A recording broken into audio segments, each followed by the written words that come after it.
Good morning, guys. It's a beautiful Friday morning. We've been having great weather all week. For some people, maybe a little too hot, but I love it. So I'm here in Psalm 90, and I'm reading verse 1 and 2. It says, Lord, through all generations, you have been our home. Before the mountains were born, before you gave birth to the earth and the world, from beginning to end, you are God. You know, one of the things about going on a vacation is it's always a pleasure to come back home. I've been several places, and Guyana, I think so far, is the only place when I am coming to Guyana that when the plane touches down, no matter how bumpy that touchdown is, you get a loud cheer. First time I traveled and I came back, I was totally homesick and wanting to come back, and it was just so overwhelming when the plane touched down and the entire plane was just like cheering, because that's how I felt. It was just awesome to be back home. This time again, as per usual, it's awesome to be back home. And you know, there's just a sense that is almost indescribable that happens when you get to that place, you wherever, and you reach and you're like, I'm home. You know, it happens sometimes after a very hard day at work or whatever. And if you got the privilege of having your own home, you know, you are manning, whether you're renting, but more especially if it's a place that you own, and you're able to come and be like, I'm home. This is my refuge. This is my place where I can just be.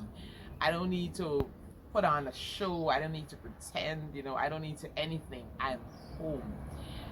I want to zero in on the fact that God is supposed to be our home. They talk about the fact that from the beginning, even before the mountains and the this and that, in other words, from way back when to now, you are still God. And so it speaks of a surety of who God is. And then it says that God is our home. You know, God is supposed to be our home.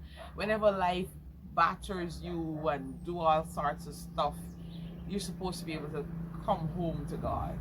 Come home to that place knowing like, hey, it's okay. When I get into my Father's arms, it's all right.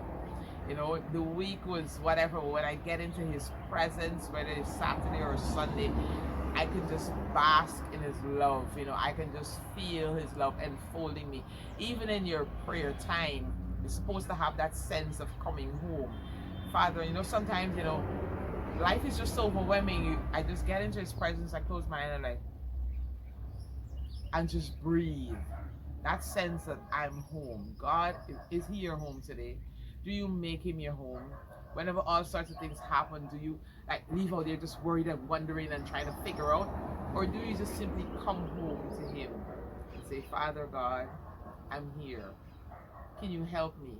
Can you just enfold me in your love? Can you remind me again that I'm the apple of your eye? Can you remind me again that I am blessed and not cursed?